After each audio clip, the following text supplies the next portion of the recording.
ফজরের 2 রাকাত সুন্নতের পরে 100 বার দোয়াটি পড়ুন, দুনিয়া আপনার কাছে নত হবে, আপনি ধনী হয়ে যাবেন ইনশাআল্লাহ। এটা আমার কথা নয়, নবী সাল্লাল্লাহু আলাইহি ওয়াসাল্লাম নিজে জানিয়ে দিয়েছেন। জিয়াউন নবী এই কিতাবের 5 নম্বর খণ্ডের 902 নম্বর পৃষ্ঠায় এই হাদিসটি রয়েছে। ইমাম মালিক রাহমাতুল্লাহি আলাইহি তিনি এই হাদিসটি বর্ণনা করেছেন। ইবনে ওমর অর্থাৎ আব্দুল্লাহ ইবনে ওমর রাদিয়াল্লাহু তাআলা হাদিসটি বর্ণনা করেছেন। ইমাম মালিক রাহমাতুল্লাহি আলাইহি সূত্রে আব্দুল্লাহ ইবনে ওমর রাদিয়াল্লাহু তাআলা আনহু এই হাদিসটি বর্ণনা করেছেন। আব্দুল্লাহ ইবনে ওমর রাদিয়াল্লাহু তাআলা আনহু তিনি বলেন, একবার নবীজি সাল্লাল্লাহু আলাইহি ওয়াসাল্লামের কাছে এক ব্যক্তি আসলেন। আসার পরে বললেন, ইয়া রাসূলুল্লাহ, ইয়া হাবিবাল্লাহ, দুনিয়া আমার কাছ থেকে বিমুখ হয়ে গিয়েছে, দুনিয়া আমার কাছ থেকে পৃষ্ঠ প্রদর্শন করেছে, দুনিয়া আমার কাছ থেকে হারিয়ে যাচ্ছে। ইয়া রাসূলুল্লাহ, আপনি আমাকে এমন কিছু আমল শিক্ষা দেন যাতে করে আমি দুনিয়ার কিছু সম্পদ উপার্জন করতে পারি। নবীজি সাল্লাল্লাহু আলাইহি সাল্লাম সেই সাহাবীকে বললেন, তুমি কি ফেরেশতাদের দোয়া ও আল্লাহ তাআলার সৃষ্টিজীবের সকল সৃষ্টিজীবের তাসবিহ তুমি পড়ো না?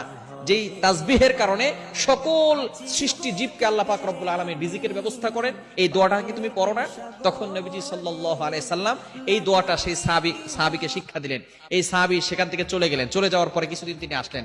আসার পরে বললেন, ইয়া রাসূলুল্লাহ, ইয়া হাবিবাল্লাহ, আপনি আমাকে যে দোয়াটা শিক্ষা দিয়েছিলেন এই দোয়াটার আমল আমি করেছি। এই আমল করার ফলে আল্লাহ পাক রব্বুল আলামিন আমাকে এত পরিমাণ সম্পদ দিয়েছেন, এই সম্পদ রাখার জায়গা এখন আর আমার কাছে নাই। সুবহানাল্লাহ বিহামদি। কালিমা জিতার আপনি কল্পনা করতে পারছেন? ছোট্ট একটি দোয়া, চমৎকার একটি দোয়া, সহজ একটি দোয়া, যে দোয়াটা পড়লে আল্লাহ পাক রব্বুল আলামিন আপনার কাছে দুনিয়াটাকে নত করে দিবেন। দুনিয়ায় আপনি আল্লাহ পাক রব্বুল আলামিন, দুনিয়াতেও আল্লাহ তাআলা সম্পদ দান করবেন, আখিরাতে আল্লাহ তাআলা আপনার জন্য সহজ করে দিবেন।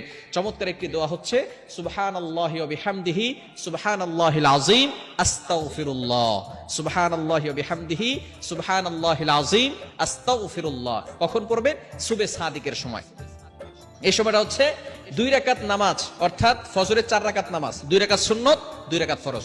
2 রাকাত সুন্নতের পরে এবং ফরজের আগে এই সময়টা পড়লে বেশি গ্রহণযোগ্য হবে। এই সময় পড়লে, কেননা আজানের পরে ইকামতের আগে দোয়া করলে সেই দোয়াটা কবুল হয়, এটা আমরা অনেকে জানি না। আদ-দুআউ লা ইউরাদ্দু বাইনাল আযানি ওয়াল ইকামা, আজান এবং ইকামতের মাঝখানে যে দোয়াটা করা হয় সেই দোয়া আল্লাহ পাক রব্বুল আলামিন অ্যাকসেপ্ট করে নেন, কবুল করে নেন। এই সময় যদি আপনি 100 বার এই দোয়াটা পড়তে পারেন প্রতিনিয়ত, আল্লাহ পাক রব্বুল আলামিন আপনাকে ধনী বানিয়ে দিবেন, দুনিয়া আপনার কাছে নত করে দিবেন। সুবহানাল্লাহি ওয়া বিহামদিহি সুবহানাল্লাহিল আযীম আস্তাগফিরুল্লাহ। বুখারী শরীফের সর্বশেষ হাদিস।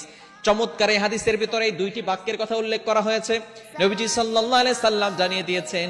সাহাবায়ে কেরাম দেখবেনদেরকে একবার সামনে নিয়ে বসলেন, বললেন, ও আমার সাহাবীরা, তোমরা কি জানো কালিমাতান, এমন 2টি কালিমা আছে, হাবিবাতান ইলার রহমান, আল্লাহ পাক রব্বুল আলামিনের কাছে, রহমানের কাছে এই বাক্য দুটি খুবই